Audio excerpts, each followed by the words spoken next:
Hey guys, Mrs. Sirota here, and we are going to be working on Topic 4, Lesson 1, Multiplying Decimals by Powers of 10. And I would like for you to do this work in the next section of your math journal. So you have done some work with Miss Ray in the math journal, and next it's your turn to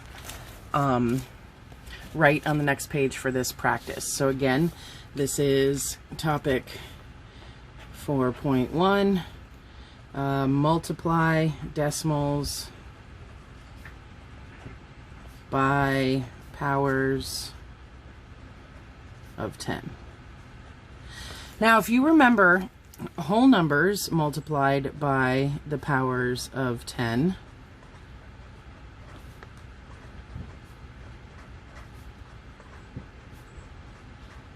we found the basic fact first. And let me find another colored marker here.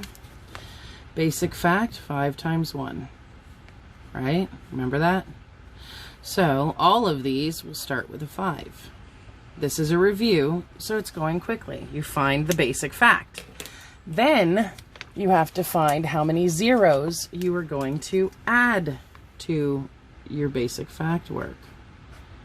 So here, you don't have any zeros, so you don't add a 0. Here you have 1 0, so that becomes 50. Here you have 2 zeros, that becomes 500.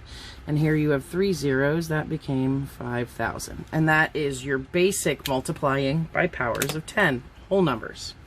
But now we have decimals multiplying by the powers of 10. And I am on page 131. So page 131, large workbook, volume 1. Okay, that's where I am, page 131, large workbook, volume 1. And I'm doing number 2. So number 2 says 0.009 times 10. All right. Now, we're not so much looking for the basic fact in here. However, if you needed a basic fact, you would have 9 times 1. So you know your answer is going to have a 9 in it. But this is a little bit different. This is decimals by powers of 10. So in this case, you are going to be moving a decimal place. In this case, you did as well. If you remember, each of these had an invisible decimal, right? And you had to move it over. So in the case of up here, we were moving decimals, but we were moving it based on whole numbers and adding the zeros. So technically, after basic fact, we had a 5. And I've already told you, after every whole number is an invisible decimal. It's invisible. You don't see it. But in order to make this 50, you would have had to have moved the decimal over 1 place. You would have had to have moved the decimal over for the 2 zeros. You would have had to have moved the decimal over for the 3 zeros. Well, we're doing the same thing here. Now, each power of 10 equals 1 move.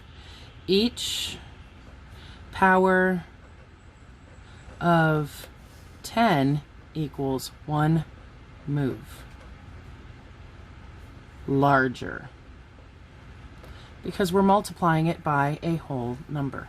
Okay, what do I mean by that?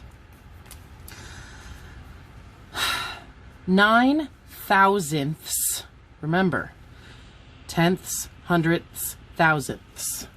9 thousandths times 10 means I'm moving this 1 place bigger. So I'm going to take this decimal point and move it over here, and now that equals 0.09. So it was a movement of that decimal place by 1 move larger. Because now I have 9 hundredths. And if you remember, hundredths are bigger than thousandths. Let's do number 3.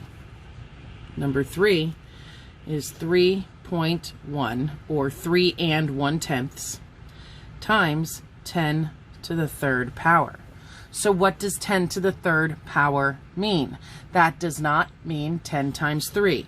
This means 10 times 10 times 10.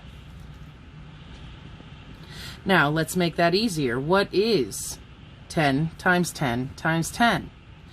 Well, that's 1,000. So now I have 3.1 times 1,000. So I have a basic fact. 3.1 times 1. So I know the 3.1, or the numbers 3 and 1, will be in my answer. But I also know I now have to move my decimal place 1, 2, 3 moves larger based on these zeros. So this then becomes 3.1, and I have to move this 3 times. 1, 2, 3. So my new decimal place is over here, and what do I fill in the blanks with? Zeros. So this actually equals 3,100. Okay, 3,100. All right, and it's all in movements of decimal places. We are not actually multiplying. You have to understand the movement of the decimal places. All right, number 4. 0.062, or 62 thousandths, because you're in the thousand, you end in the thousandths place, times 10 to the second power. Well, what is 10 to the second power? 10 to the second power equals 10 times 10, and what is 10 times 10? That's 100. Again, review. You should know how to do this. So this then becomes 0.062 times 100.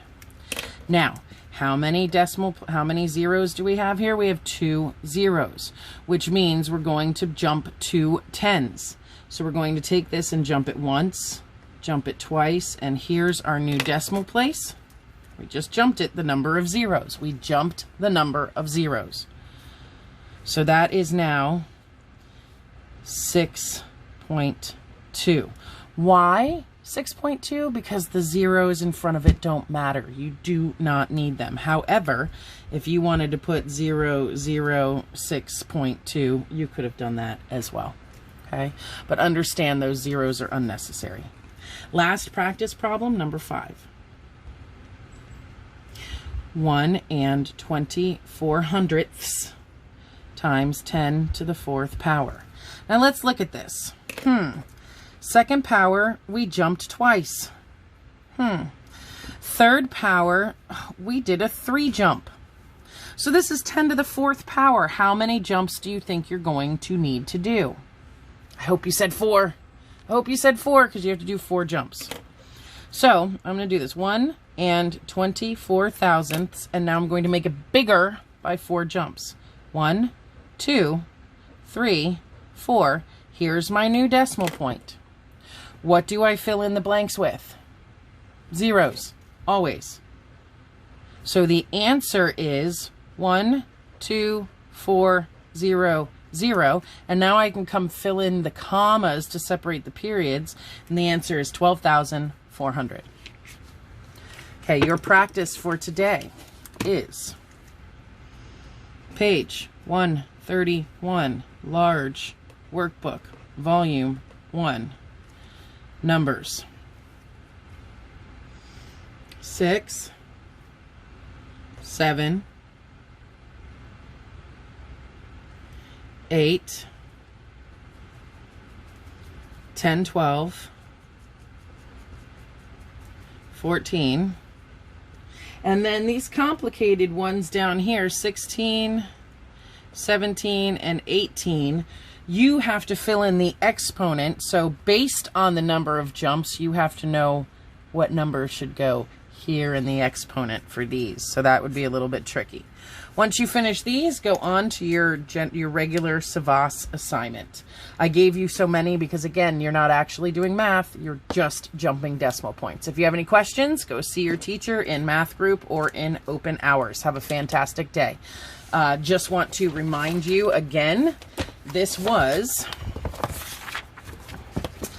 lesson 4.1, multiply decimals by powers of 10, and your objective was I can find the product of a decimal number and a power of 10.